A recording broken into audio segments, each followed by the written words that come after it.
Hello, Leafs fans, and welcome to the Babbling Buds Podcast, hosted by Jordan Jacklin.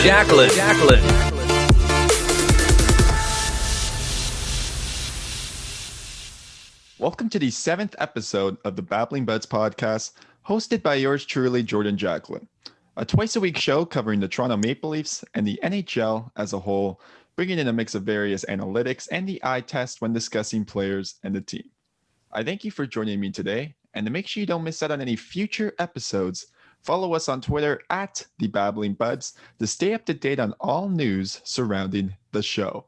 It's a pleasure to announce today's guest, JFresh Hockey, one of the leaders in creating analytical-based models for hockey and turning that data into visualizations to make them easier to understand.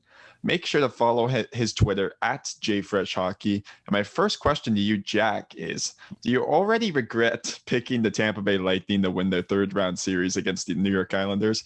Or is New York's style of play just not heavily favored when it comes to various metrics such as expected goals for, even strength offense, and finishing ability? So the tricky thing about the Islanders is that if you were going purely by like the expected goals and everything, you would have picked the Islanders going into this series, at least based on what happened in the regular season. They were, unlike maybe in previous years where I think they earned a reputation as being the team that kind of defies all the models and stumps all the nerds and everything like that. This year, they actually were one of the best possession teams in the league. They finished, I think top 5 in expected goal share. They were an elite defensive team. They lived up to, I think, kind of every reputation that they had. The Lightning, relative to that, were, I think, a little underwhelming by their standards. And I think that, a lot of people, including myself, I think kind of made up for that gap a little bit with Kucherov and with, I think, assumptions about their power play, which are fair assumptions. And, it's not out of the question that we could see them, turn the tide in this series. But I think that there was definitely an extent to which if you kind of went bit by bit and thought even more tactically about this series, the Islanders were absolutely had a legitimate pathway other than just kind of a percentage bump to win the series. And I think what we saw tonight was basically the realization of all that, them really dominating the rush game against the Lightning. They really, I think, clamped down very well defensively, forced the Lightning to do a lot of things in the offensive zone that played right into their hands. And so I'm kind of left at the end of watching that series saying, hold on, I predicted all this stuff would happen, but I still picked the Lightning. Maybe that was the mistake. So we'll see what happens with the rest of the series. But don't let anyone tell you that the Islanders are defying analytics, because this is all stuff that we could have seen coming. Well, I love to hear that. And, it's going to be interesting. We're going to expand on these points more, just talking about what players your model specifically favors on the Islanders. But this is a Leafs-centric podcast, so we got to talk about them. And with their Game 7 loss to the Habs, poses a lot of interesting decisions this offseason that I want to get your perspective on. So let's jump right into the Leafs offseason talk. Cap Friendly confirmed that the Leafs have to sign one of Zach Bogosian, Travis Dermot, or Ben Hutton if they want to protect 4 forwards and 4 defensemen over 7 forwards and 3 defensemen for the Seattle expansion draft. What route would you go there if you were the Leafs heading in to the expansion draft? So of those guys, obviously, I think Dermot is the best player among them. I guess a big question is whether he's the guy that they're going to let go to Seattle. So I'm assuming that any kind of extension work or anything they need to do just to get the mathematics of the expansion draft sorted is something that they'll kind of do pretty casually in the next little bit. But I think that the Leafs are in a position where they are going to have to give up a decent player, and it might just be a matter of kind of figuring out which of Justin Hull and which of Travis Dermott they feel the most comfortable letting go. And maybe the decision that they make on that front will reveal a little something about what their plans are going into the offseason and what kind of players they might target. Well, let's specifically highlight Travis Dermot here because he's a player that I believe is never really going to be able to fully utilize his skill set with the Toronto Maple Leafs. You actually wrote an article about this topic for EP Rinkside earlier this year about him and his very impressive microstats, but even just watching him play through the eye test, he makes a lot of subtle plays to break up offensive zone chances in the neutral zone. He makes nice plays in transition and can use his excellent edge work to skate his way out of a lot of problems. Although, as we saw in Game 6 on that Jesperi Kotkaniemi overtime goal, it can cost him. He thrives against facing the opposition too in terms of third and fourth line competition. I'm just curious, do you think Travis Dermott can really thrive as a Toronto Maple Leaf and ever get into a top 4 position, or do you think it's going to have to be somewhere like Seattle? Well, I think the numbers game is kind of against him just because of his handedness. The thing with Dermott that's always been the issue, no matter who you talk to, is the way that he plays is so aggressive. There's some defensemen who kind of fit the analytical darling mold, who do so because they play maybe a not so flashy and kind of passive game.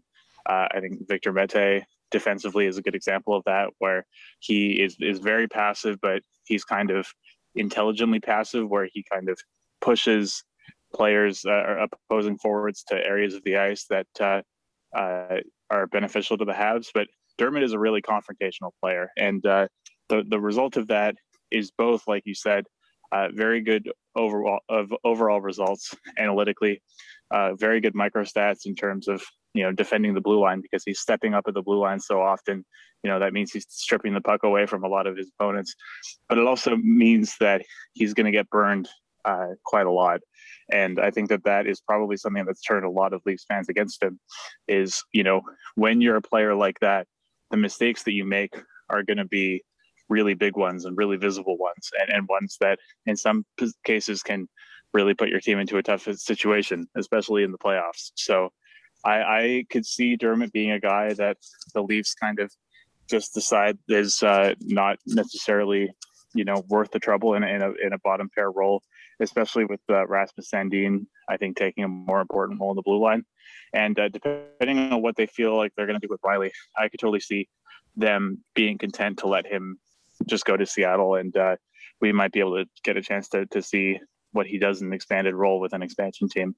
And this might be a Shea Theodore situation, or it might be a guy who can't really get any coach on side, and in a couple of years we're talking about him as just kind of a depth guy.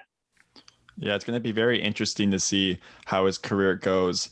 And, let's just move on here, because it does seem like the Leafs are going to be losing Alex Kerfoot in the Seattle expansion draft. Who is the third line center that intrigues you this offseason that you could see them replacing him with? A few names I'll just throw out there. I know some people want Jared McCann out of Pittsburgh. I don't necessarily think that's very likely. Derek Ryan is an interesting name for me. Is there anyone else you would throw in there that you think the Leafs should target for the third line center position?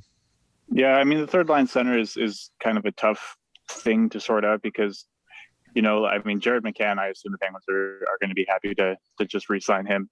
A lot of the options available are kind of guys that you maybe think of being like a 3rd/4th line center.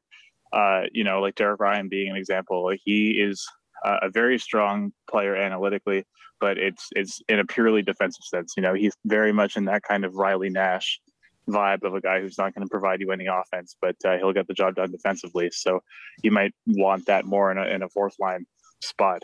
I think that the Leafs are probably going to be able to dig someone up. There isn't really anybody that's specifically coming to mind, especially as a trade target. I do wonder whether Kerfoot is the guy that Seattle ultimately ends up taking, just because he does have does he has 2 years left on his contract, I believe, or 3 years? He has 2 years left on his current 4-year deal that he signed 2 seasons ago. Yeah, so I could see if Seattle is kind of, especially since they're trying to play things cheap, I could see them trying to target somebody else instead of Kerfoot, but obviously we don't have any way of knowing that for sure. But, I think the Leafs, it wouldn't surprise me if the route they ultimately end up taking is, doing what they've done, previously. I don't know if necessarily they're going to be looking into like the, 37-year-olds again this year, but, there are going to be some depth or some cheap depth players that are available around the league. Maybe like a Freddie Gaudreau type might be somebody they could look at, or, they could go the other way and try to get Michael Granlund and maybe try to get a little bit more offensive upside in the bottom six. But it'll definitely be interesting to see what they do because obviously depth is kind of a consequential thing for the Leafs at this point with the way that their salary is set up. So definitely a bit of a tightrope to walk. Yeah, it will definitely be interesting there because you have to think they try to solve that problem externally, because internally they have Adam Brooks, who did showcase himself pretty good in a fourth line position next to Thornton and Spezza, and they did sign Semenov out of the KHL. So you already know, just like based off their previous experiences with Mikko Letnin, Alex Barabanov, Ilya Mikheyev, they're going to give that guy a shot to play. I just don't know if it's necessarily going to be in a 3C role. But our last little Leafs discussion here is there really a situation where the Leafs consider trading Morgan Rielly as he's 1 year out from being an unrestricted free agent? And where could be a potential landing spot for him, in your opinion? I mean, I think trading Rielly is definitely something that they should think about. If he was locked up on a nice contract, then I think it would be one thing. But the fact that he kind of has that 1 year out to UFA, he's a big point producing defenseman. We know that they make a lot of money. And, that could really be like if they have to give him, 7-8 million, something in that range at the end of the season, I could see that being something that really kind of hinders their cap situation. A comparable for the Leafs that, I'm sure that you've heard a lot. A lot of people bring it up is kind of the early 2010s Capitals. That team, obviously, they had their own kind of analogs to the Columbus series. Obviously they had the issue with Montreal. I think in the case of Toronto, they've had series where they've been legitimately outplayed. They've had a couple series where they've been goaltended. And what they did was they kind of picked who the most important parts of the core were, and then they kind of moved on in other senses. And, you can kind of see the parallel between Mike Green and Morgan Rielly if you really want to look at it from that perspective. And with that in mind, I think it would make sense to at least look into trading Morgan Rielly, especially if you have something else lined up to bring in a right-handed defenseman who you think can play a significant role in that team. But, in terms of teams that might be interested in it, I'd have to have kind of a list of teams that have a big gap in the left hand, because with the Seth Jones talk, there's been a lot of discussion about teams that really need a right-handed defenseman. The left-handed situation is definitely a little tougher. I have heard people talking about the Penguins being interested in him, but I just don't see that making sense. But I think they should at least look into it. If you have a guy who's a year away from being a UFA and you're as cap strapped as the Leafs are, I think you do have an obligation to at least give yourself knowledge of what's out there and put yourself in that position. Well, I know a lot of people, especially on Leafs Twitter, want to see them try and acquire Dougie Hamilton, whether it's as a free agent. And I know there's people that believe maybe Morgan Rielly could somehow end up on the Carolina Hurricanes. I don't know necessarily why the Hurricanes would want to do that. That would definitely be a downgrade, in my opinion. Do you think there's any truth to that could potentially be a possibility for both these teams, that Hamilton ends up in Toronto and Rielly ends up in Carolina in some sort of fashion? Yeah, I mean, I can see a situation where Hamilton to Toronto becomes a thing, but I just don't see how that works out financially.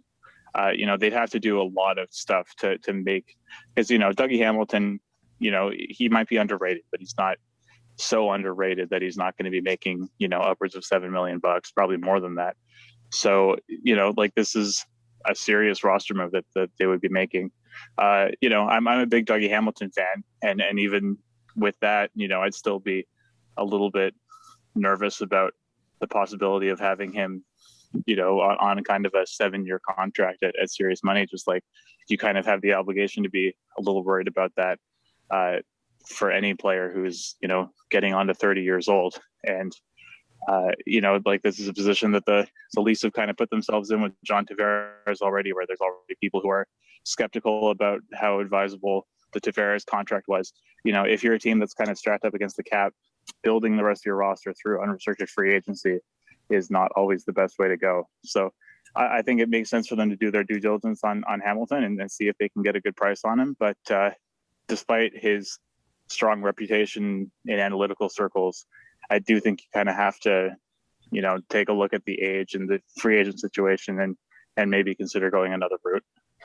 Yeah, I agree with you there. It's going to be very fascinating to me because I honestly just have no idea what the Leafs are going to do in that regards to Morgan Riley. I know the Vegas Golden Knights somehow. I've seen even some people on Leafs Twitter say that maybe even Riley could end up there in some fashion. I don't necessarily know how possible that's going to be because obviously they already have Pietrangelo signed, but who knows? Vegas always makes the cap room, so I'm sure they could figure out a way. But with that in mind, let's head into our general NHL news. And we talked about it already. We're going to talk about the New York Islanders. And according to Mike Kelly, the rush chances in game one were 9-0 in favor of New York. What players on their team really stand out according to your model?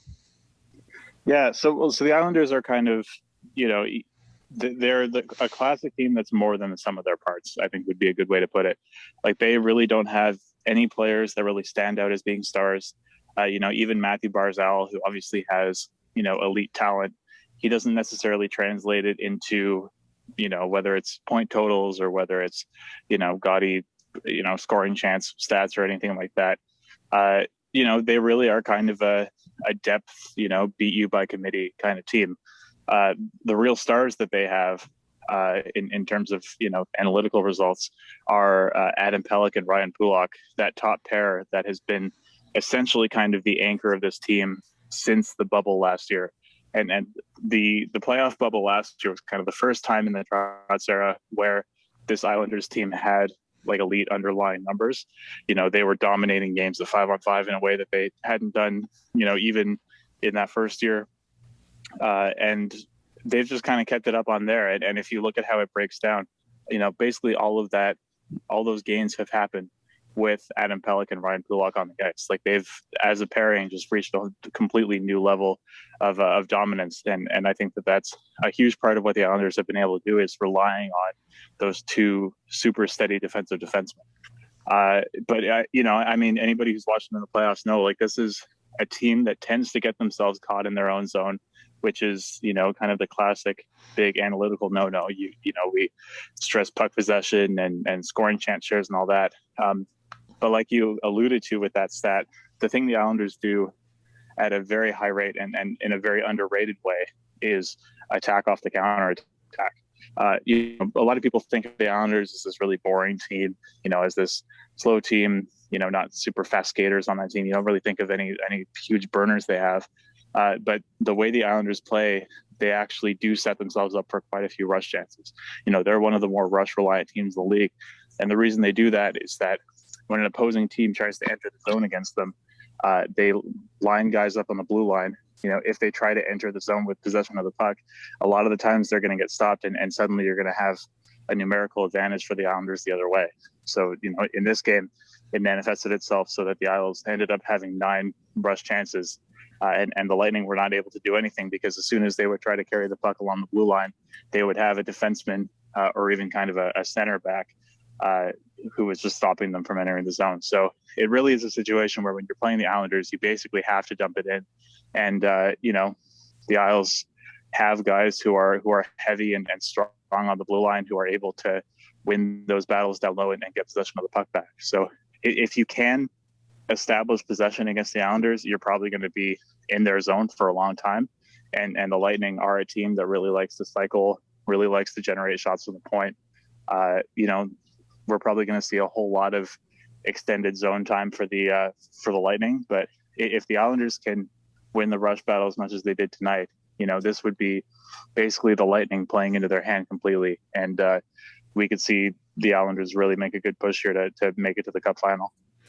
Well, Jack, I somehow find a way to bring this up every episode, but it's pretty shocking to think this team even traded Devon Toews for 2 second-rounders in the offseason to Colorado. I know that was a cap-related move, and obviously Lou Lamoriello had been heavily criticized for maybe making a signing like Leo Komarov that kind of forced their hand to trade Devon Toews, but they've been able to find players such as Noah Dobson, who have been able to step into that blue line and make pretty immediate impacts, not at the level of Devon Toews, but at least being able to be steady enough that they're at the conference final at this rate. And obviously they traded for Kyle Palmieri at the trade deadline, and he was rated in the 86th percentile in his weighted WAR for this past season. I believe I saw on your visualization. So they're making really good trades here in terms of the assets they're acquiring. I'm just curious, Is there a situation where you really do believe this group of players led by Barry Trotz and his tremendous coaching staff that includes Mitch Korn, do you really think they're going to win the Stanley Cup? I know you mentioned Cup final, but do you really think that they could be winning the Stanley Cup this season?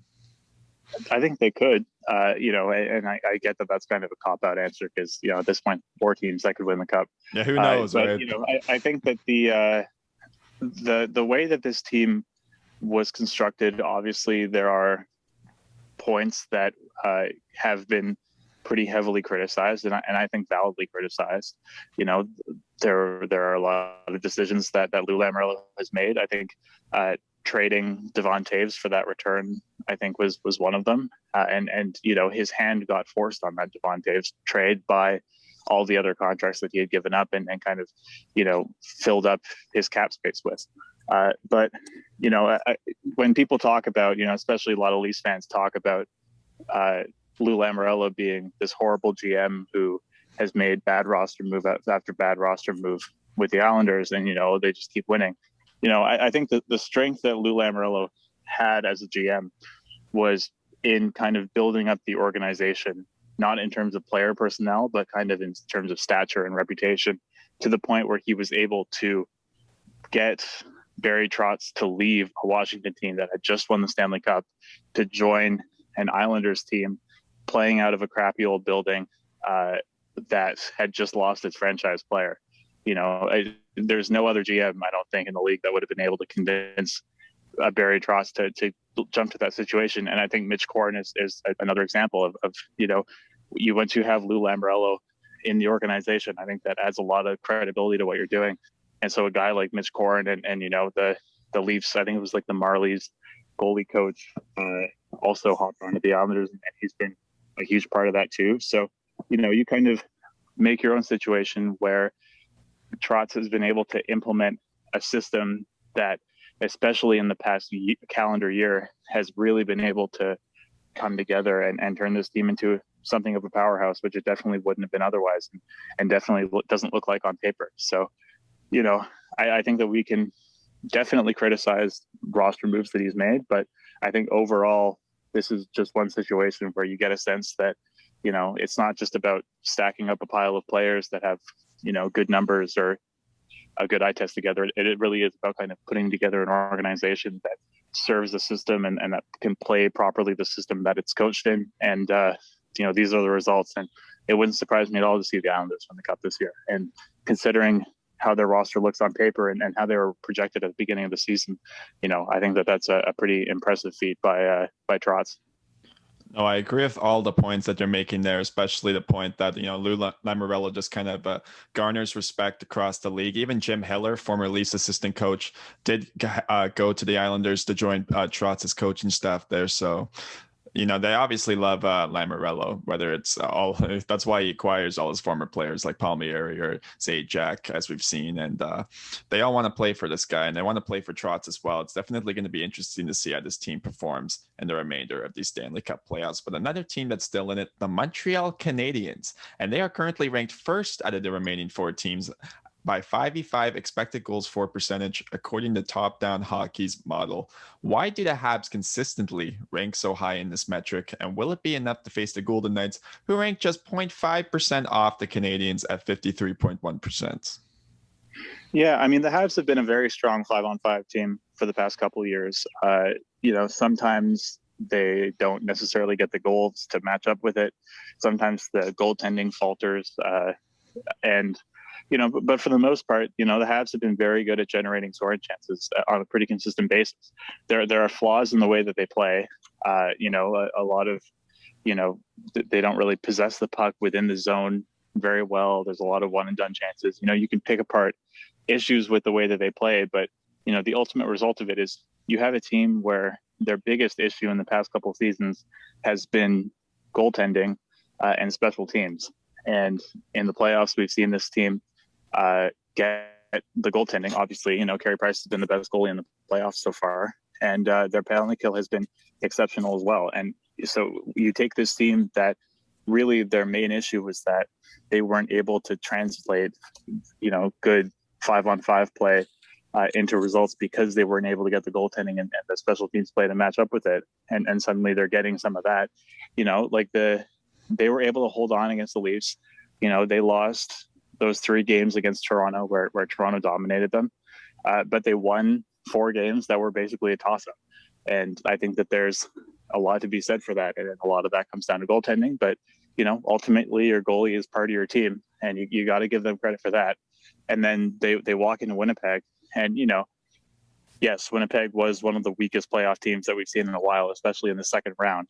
But, they destroyed Winnipeg to an extent that literally we haven't seen in the playoffs in the past 15 years or so in terms of their share of scoring chances. So, this is a real dangerous team, even if they don't necessarily have the star power of the other teams in the playoffs. And obviously they are the underdogs against Vegas because, Vegas can do a lot of what Montreal does.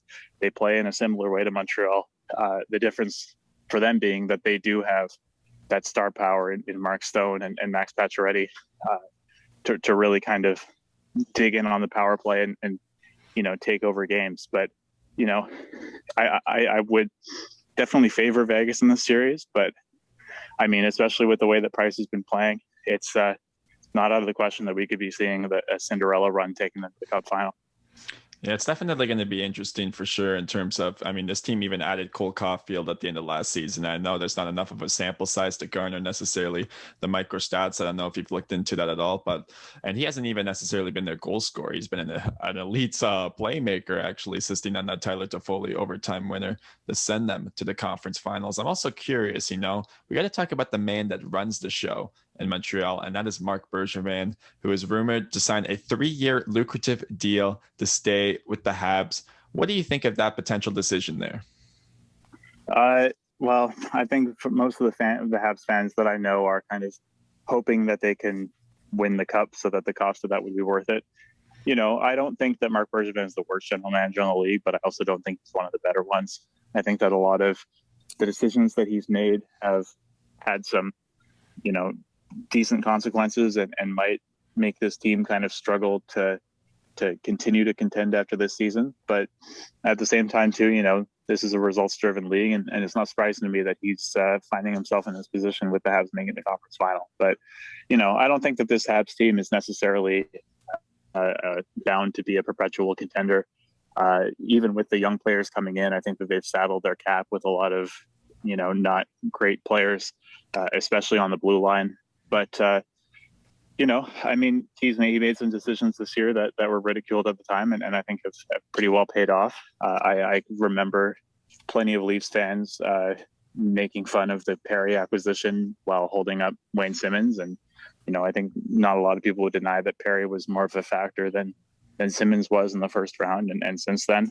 So, I think most Habs fans I know are just enjoying this run while they can and hoping that it can get stretched out a little bit further and maybe aren't too excited about seeing Bergevin carry on as the GM of this team for another couple of years. Yeah, it's quite fascinating to me. The former left-handed defenseman potentially being signed to a 3-year deal in Montreal. They would love to see that, except, he's a little bit older, so I don't think you'll see him playing anytime soon. I'm curious about this certain player, too, that we're going to be getting into, and that's Jamie Drysdale, as he had a 0% wins above replacement percentage for his 2021 player report card and was only just above replacement level on the power play. His quality of competition was truly surprising when I saw this for an 18-year-old defenseman, as he was ranked in the 77th percentile in that metric. Why did he play so much for Anaheim this season? And was it just because they were bad? You might have to ask that question to Dallas Eakins, because I have no idea what the hell they were thinking. From what I can tell from the numbers and from talking to Anaheim Ducks fans who watched the games, it really seemed like they were super, super delicate with Trevor Zegras, really sheltering his minutes, making sure he never got defensive zone draws and things like that. And they did exactly the opposite with Drysdale. It really seemed to be, baptism by fire with him, where they immediately launched him onto the top pair with Josh Manson, who was certainly not having a great season himself. They had Drysdale play on his offside, and like you said, they were facing, the top competition of their opponents, and the way that the Ducks schedule worked out, that turned out to be a lot of games against Colorado and Vegas and Minnesota, where he really was out there against, Nathan McKinnon and Mark Stone and Kirill Kaprizov. So I told Ducks fans in the kind of when I posted that, don't look too much into this. Like, this is not the way that an 18-year-old defenseman is supposed to be deployed. He's, I think, the only defenseman in his draft class that came anywhere near to actually seeing NHL time this year. He probably shouldn't have done it, but hopefully he can learn something from it. But yeah, it really is one of those things where you look at the context about it, you look at his age, and you really do have to just kind of forget that it ever happened. And, at least maybe it's a bit of a cautionary tale for how you should start out defensemen who are playing on a crappy team when they're 18 years old. Yeah, definitely. And I mean, I've seen the Cale Makar comparisons made with Drysdale, and it took Makar a few seasons to be ready for the National Hockey League anyways. I'm sure we would have seen somewhat similar results to Drysdale had he been playing in his 18-year-old season. And I kind of just want to dive into some of the other microstats for his report card, and I want you kind of to explain maybe how they can be misconstrued. His goals per 60 was ranked in the 88th percentile, but his WAR percentage, as we mentioned, was at 0%. So I want you kind of to explain, why was that the case for those who may be unfamiliar with how your model calculates these numbers? How could it possibly be at 0% of his goals for per 60 is that in the 88th percentile? Yeah. So for defensemen, really what we value and what goes into the WAR model, which my friend Patrick Bacon has put together, what really matters for defensemen is kind of how they tilt the ice when they're out there. Are they helping to generate more scoring chances? Are they helping to prevent more scoring chances? Stuff like goals, if you're a defenseman who scores a lot, you probably shoot the puck a lot. And so that probably helps out your rating in those categories. But in the case of Drysdale, like you said, his finishing was, 99th percentile. What that means is that he scored a bunch of low percentage shots, which are, if there's one thing that we can say confidently about defensemen, it's that their shooting performance is not very consistent, because if they're firing shots from the point, one of them happens to hit a guy's ass and go into the net, that doesn't necessarily mean it's any reflection of their skill level.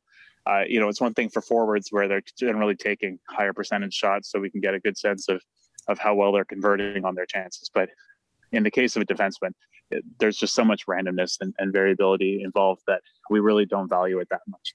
So in terms of the WAR rating, the finishing doesn't factor in at all for defensemen, just because it's so variable. So in the case of Drysdale, we don't anticipate that he's going to be, shooting at whatever elevated percentage he shot at this year.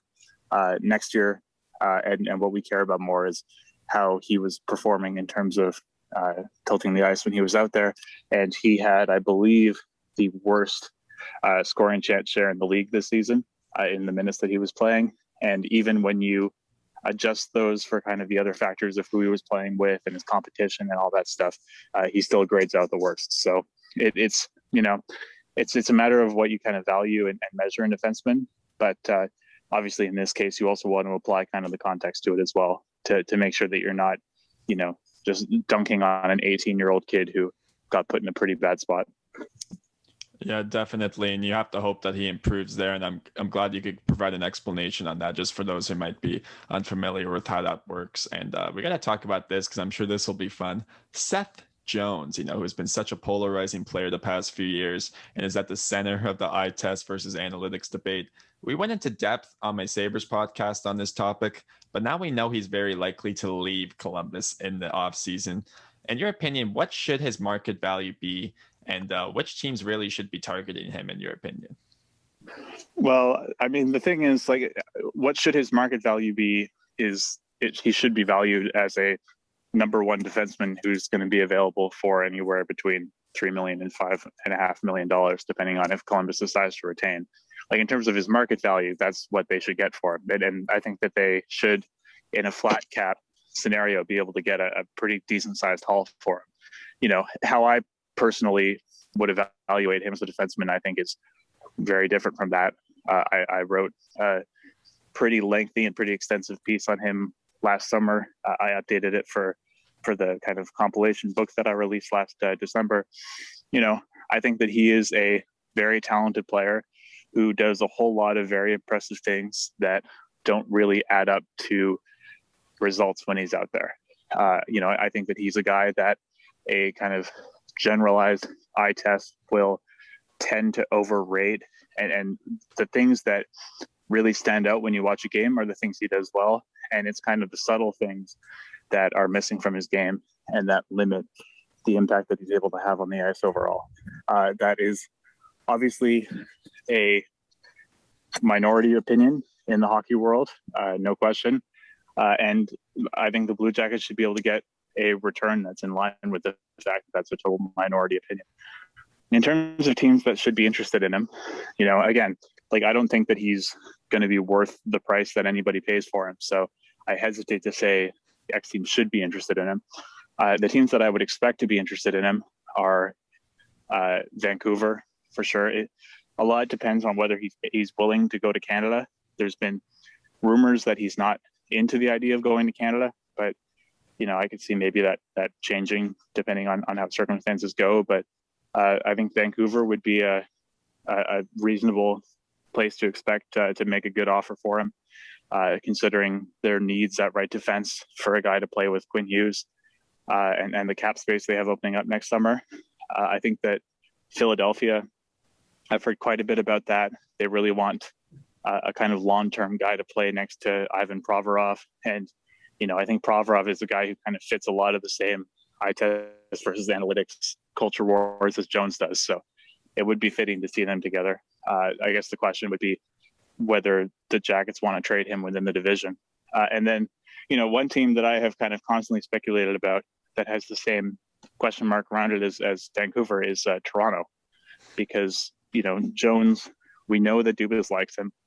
He said last summer that he considered him an elite defenseman and the kind of guy that you're not able to acquire very often.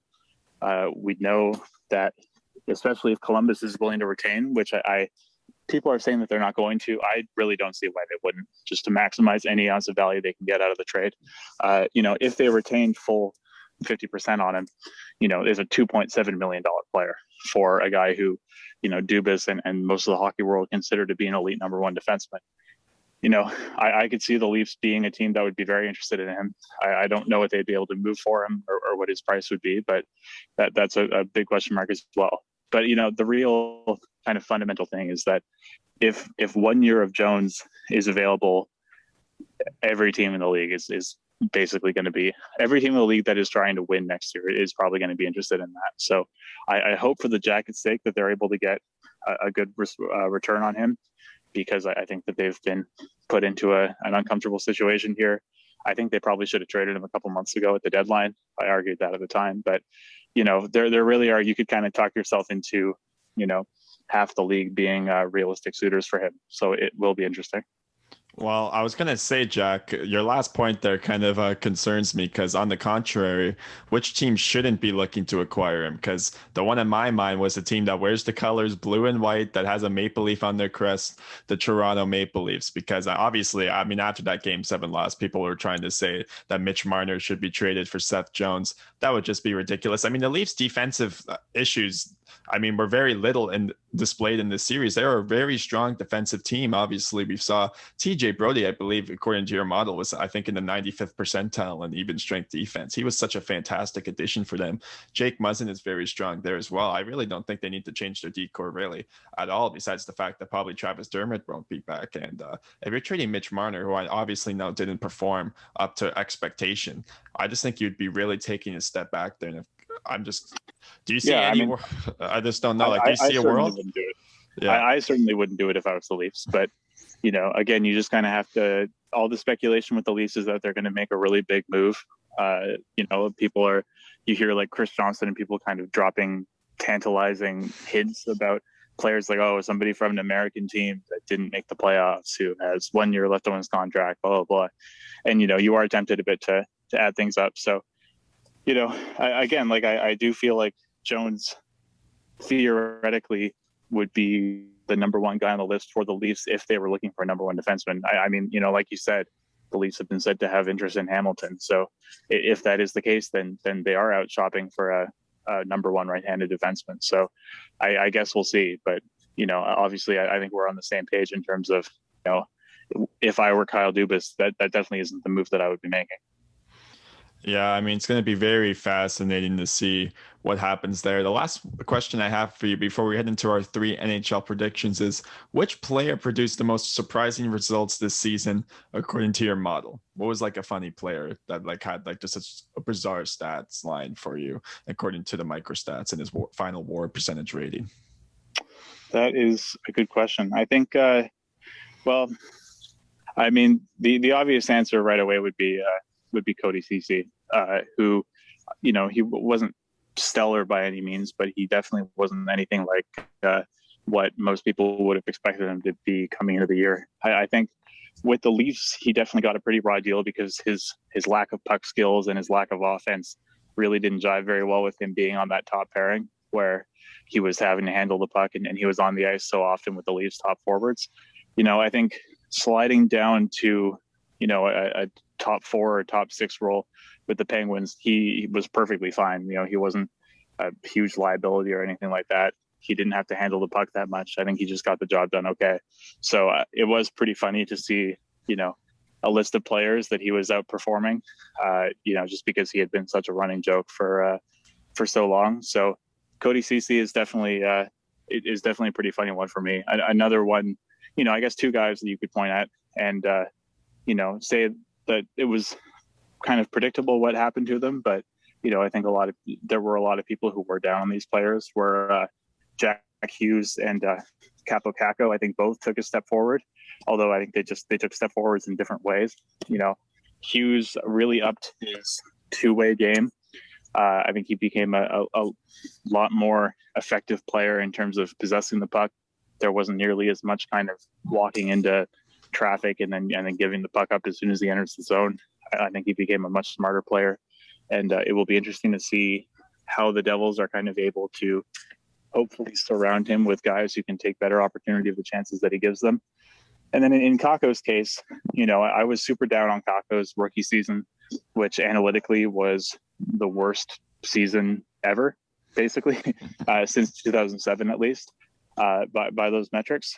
And you know, he was a mess last year, just not ready for the NHL, not ready for the competition or anything like that.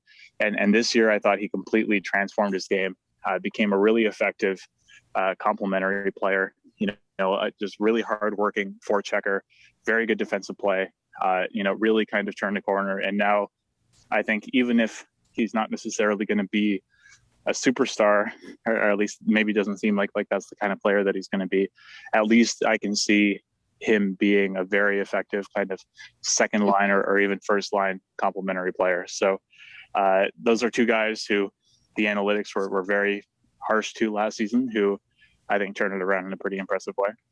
Let's add in another player there that actually just recently surfaced, Michael Bunting. His player card was quite interesting because he had he was in the 100th percentile in terms of his finishing ability. And he is a very strong defensive player, as he was in the 87th percentile in even strength defense, very below replacement in terms of how he actually generates offense. But even you said this in your Twitter tweet, actually, he's basically a lesson in what happens to a player's stats when they shoot 26% in 21 games. I've even heard people suggest that Toronto should be interested in him. I mean, he played second line minutes, so that would be interesting for me because obviously the Leafs might be looking for a second line winger. Do you think the Leafs should maybe be going after a guy like Michael Bunting just because he shot 26% in 21 games? Yeah, I did see that. I would. He's the kind of guy that I would probably stay away from, just because, you know, not to say that he's a bad player or anything. You know, like you said, he had good defensive results, but you know, we're talking about a 21 game body of work in his NHL career, and you know, in theory, you'd think, oh, you know, that might be an underrated guy that the Leafs could go after. But once you get into the fact that he scored 10 goals in those 21 games, and like you said, you know, shot off the charts, you know, 26%. You know, you kind of get to the other side where it's like, oh, somebody might overvalue this player based on that stat line. And you might end up seeing somebody pay, you know, like $2 million or $3 million for him based on a 20 game body of work. So if he's coming for anything over $1 million, I would say the Leafs would probably be best served to let somebody else eat the regression. Definitely. And with that, let's head into our 3 NHL predictions. I'm going to be handing you a few true or false questions. And let's start off with the first one. True or false? Colorado doesn't need to change a single thing about their team in the offseason and should roll back the exact same group next season. Are you picking true or false for that one, Jack? True if they can. I know they have a lot of guys they're going to have to re-sign. Philip Grubauer is an interesting one for me, where I really think that he got overrated this season by the team defense that he played for or played behind. He was below expectation in the regular season, below expectation in the playoffs, but he put up pretty good save percentage numbers just because his team is so good in front of him. So, I would say in principle, yes, I think that they should be happy to run it back. But that choice might be out of their hands depending on how the next couple of months go. Yeah, I agree with you there. And obviously, a few of their depth pieces might have to be moved. I was more so alluding, I guess, to a player like Kadri, who got that 8-game suspension. I'm just suggesting they probably shouldn't overreact to trading him necessarily. If he does it again, I don't know what you do there. But, you just have to hope, because he's obviously been quite such a playoff performer there. And this kind of leads us into our second question: true or false? The Leafs need to trade one of their core 4 pieces to experience more playoff success. Are you going true or false with that one, Jack? I would generally say false. I don't think they have to trade one of those core 4 pieces. I assume you're talking Matthews, Marner, Nylander, and Tavares? Yes. Okay. Yeah. I don't think they could trade Tavares really if they wanted to, with the no move and with all that stuff. With Marner, I think that he's a guy that you probably explore trading. I think that it's another situation where, I am not as kind of submissive of the Leafs, 5-year playoff slump as I think a couple people are. I think there does come a point where clearly there's some kind of legitimate hurdle that needs to be jumped over. And, it really wouldn't be crazy in my mind to explore moving Marner, but I also don't think that they need to sell him for pennies on the dollar or trade him for Jones or anything like that. So I unless they get an amazing offer for Mitch Marner, I would say that they would probably be best served to run it back and see what you could do to kind of restructure this team aside from those guys. Yeah, I agree with you. And I believe the only Mitch Marner trade I'd really consider making, unless there's another one to be made, is a potential Jack Eichel deal. And I just don't necessarily see a trade like that being made, obviously, because they're going to be in the same division. I just don't know if the Buffalo Sabres would do that, because they would obviously have a huge gap at first 1C. Marner would be the best player they could likely acquire, unless you're getting a Quinton Byfield or Alexis Lafreniere from the Rangers or the Kings. But I don't know. I just don't know if there's necessarily a trade to be made there. Yeah, and I think with the way the Leafs roster is done up, I don't know if Eichel really makes sense for them to target. Yeah, I agree with you there, because then at that point you would have to put John Tavares on the wing, and I know Tampa's done that, but Steven Stamkos kind of in his later years, and it's probably going to be expected that Tavares at some point is going to have to transition to the wing, because I don't necessarily know in his mid-30s if he's going to be the same type of play-driving center that he was in his mid-20s. In fact, I think it's very likely he won't be, even starting potentially 2 or 3 years from now. But I just don't know if you could. I know Jack Eichel does actually make less than Marner in that regard, and the Leafs would be able to add $893,000 there, unless they're retaining salary on Marner's contract. So there's a lot of, it's going to be quite fascinating. The whole Eichel thing is just very fascinating, because it does sound like he's going to be moved ahead of the draft, according to Elliot Friedman. Lots of speculation there. This is the last question I do have for you, Jack. True or false? I'm sure this will be quite the interesting one here. Is Kyle Dubas a top 5 general manager in the NHL, in your opinion? True or false? I would say false. I am not as down on Dubas as I think a lot of people are at this point, but I'm also not as high on Dubas as people are. I think that there is kind of a tendency among people who are, analytics adjacent to, kind of play into the culture war a bit and get super, super defensive of management teams that use analytics or have interest in analytics or factor it into their decisions. I think if you look at Dubas's track record, I think there's a lot in it that is super, super questionable. I think we can be fairly as skeptical as a lot of people were at the time about the Tavares contract. I think you can look at the negotiations that he had with Matthews and especially Marner as being pretty problematic. The decisions that they made last year, where I think they overreacted to a pretty clear, goaltending luck playoff loss against the Jackets, and decided to kind of completely change their culture and focus on acquiring these slow veterans. I think that was a mistake and an overcorrection for them to make. You can go down the list. The Barry for Kadri trade. That's another mistake. There have definitely been good decisions that he's made. Brody seems to have worked out so far, but I would be very hesitant to praise too heavily a guy who, walked into a situation where he had that much talent on his roster and, still hasn't been able to kind of get them past that first round bump. So I would definitely be very hesitant to call him a top 5 general manager in the NHL until, we see kind of a clear pattern of decisions that he's made that's been able to get them to the next level.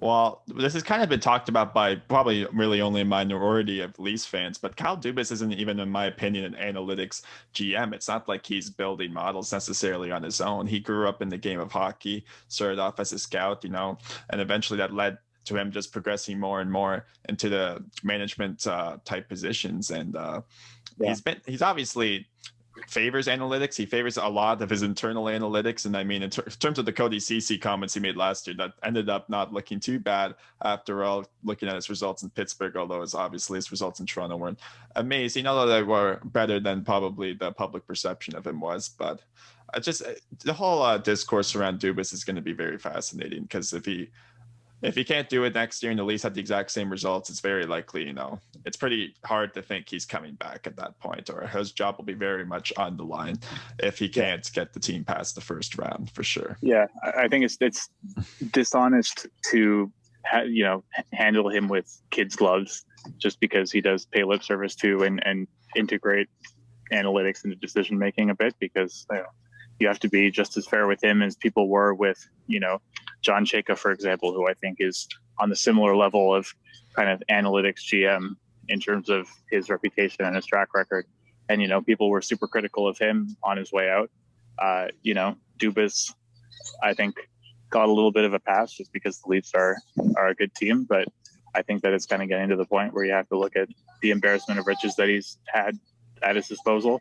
He has the richest franchise in the league.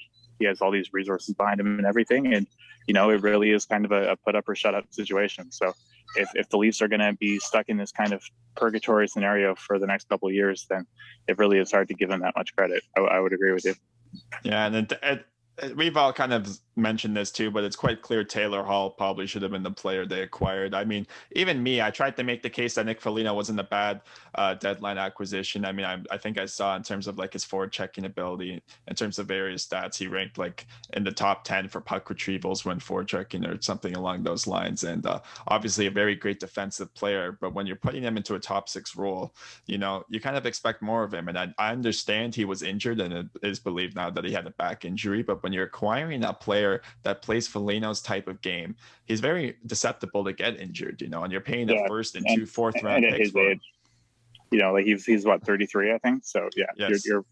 You're really kind of asking for that situation. So, and I think that was an issue the Leafs had. Is they went old, they went vet, they went good in the room, and I think it was a mistake of him to back off on what the game plan was beforehand, and I think that it ended up ultimately costing him. Yeah, that deadline performance was, I think, a pretty big condemnation of what their vision was going into the season and how it turned out. So, yeah, he has a chance to turn it around.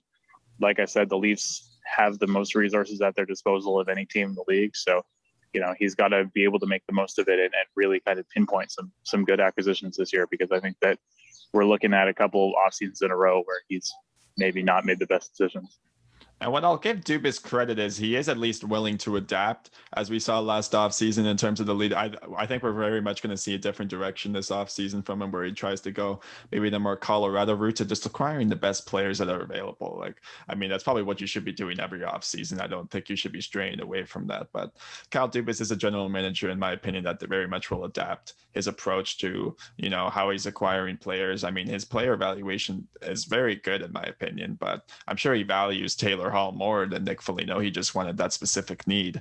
And I think you're just going to see a different Kyle Dubas heading into this offseason. Yeah. Well, hopefully for Leafs fans. Hopefully. I hope we see that. And, you know, Jack, with that, I believe we can end the show. So thank you for listening to the Babbling Buds podcast, and make sure to follow JFresh at JFresh Hockey, as he puts in quite the effort of making these visualizations for the hockey community. Once again, thanks for listening or watching, and we have babbled enough for today.